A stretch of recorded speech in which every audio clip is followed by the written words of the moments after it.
Welcome to our channel. Today we how to activate your Capital One Quicksilver card step by step clearly. First, take your new Capital One Quicksilver card and make sure it is in your name. Check the envelope for any activation sticker or instructions and keep them nearby. Find your mobile phone or computer and make sure you have a stable internet connection. If you prefer the phone method, locate the activation phone number printed on the sticker or on the card mailer. Before you start, prepare your personal information such as your social security number last 4 digits and your date of birth.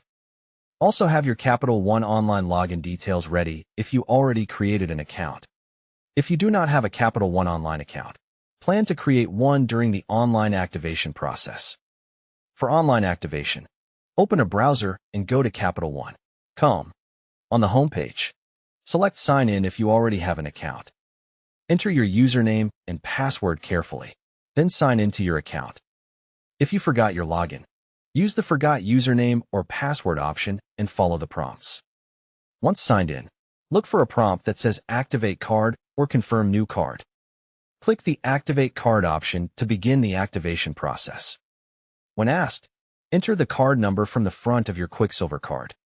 Type the expiration date exactly as it appears on the card. Enter the 3-digit security code found on the back of the card. Confirm your identity by answering any verification questions shown on the screen. Review the activation details and submit to complete the activation. Wait for the confirmation message that says your card is now active.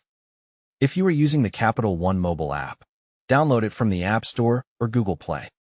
Open the app, sign in, and tap the card activation prompt when it appears.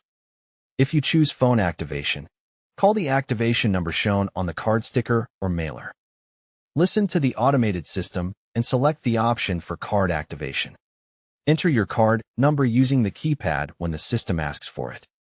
Verify your identity by entering requested information like your zip code or last 4 of SSN. Stay on the line until you hear that your Quicksilver card has been successfully activated. After activation, sign the back of your card with a pen for security. Make a small test purchase and ensure the transaction is approved to confirm everything works. Don't forget to like this video and subscribe to our channel for more step-by-step tech guides.